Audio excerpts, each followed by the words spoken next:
আসসালামু আলাইকুম। দেশের উদ্দেশ্যে একটা কথা বলতে চাইছিলাম, যা বললিলাই কথা হলো এই বিগত আমলি সরকার ক্ষমতা থাকতে কিছু লোকের জেল জরিমানা জেল জেল হইছে, বাপ মা মারা গেছে, তারপরে হাত করা পরে ডান্ডাবাড়ি পরে জানাবাজে অংশগ্রহণ করাইছে। বাংলাদেশ যদি আসামি ফলে জায়গা কই যাব গেলে গেছে যাব কিয়া জেলও থাকুন আর দেশে ফলে থাকুন বাইরে থাকুন, এটা হলো আর এক হিসাব। কিন্তু অনেক সময় বাপ মা মারা গেছে, বোন মারা গেছে, ভাই মারা গেছে, আইসে জানামা দিছে, হাত করা ফোরানো জানামাজা, এটা আমার কাছে খারাপ লাগে। আমার কাছে কি লাগে আল্লাহ জানে। যা হোক, খুনি আসামি ছাড়া, ফাঁসি আসামি ছাড়া যে আসামি হোক, যদি কেউ বাপ মা মারা যায়, ভাই বোন মারা যায়, তারপরে নিয়া জানামাতে অংশগ্রহণ করায়, হাত করা খুলে দিবে, সব খুলে দিবে, সে মুক্ত থাকবে। এই যে ফলে যা যা কই দেশের বাইরে যাবো যা,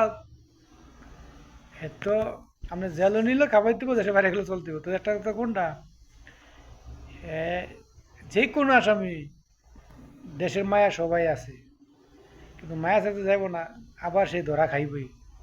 তো আমার কথা হলো, যদি তার বাপ মারা যায়, মা মারা যায়, সে আসে, তারে হাত করা খুলাতে নি ভালো।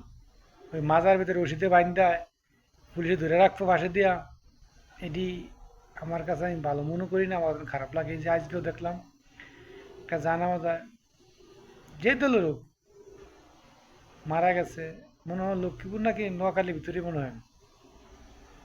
তো যাও, এই কোমর রশি বান্ধা, হাতে হ্যান্ডকাপ আছে, খোলা এক হাত খোলা, এক হাতে আর হ্যান্ডকাপ।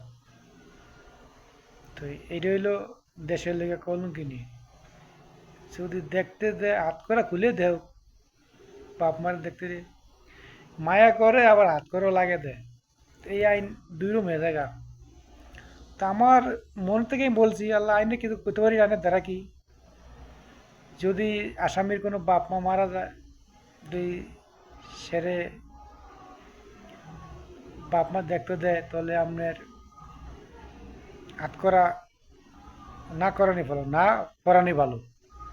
অনেক সময় কইতে নিয়ে মুখ দিয়ে, তারপরেও বলি, এই জেলখানার কিছু তার না, আমরা ইউটিউব ফেসবুক দেখি, অনেক সময় মায়া লাগে। আমুলিকে যে কাজটি করছে, যখন খারাপ করছে, অন্য এই সেম সেম হয়, তা আইন তো এটি রয়ে গেল, আইন ফাল্টালো কই। তা আমি মনে মনে অনেক সময় কই, অনেক মাসের কই আইন ফাল্টাইব, অন্য যদি এই এই কাজটি করে, দেশের মানুষ মনে কষ্ট পায়। যা হোক, দেশের সব ভালো থাকবেন দোয়া করি। আর সবাই ভালো থাকবেন, এই খুন খারাপ এই দেশের লেগিয়া খারাপ।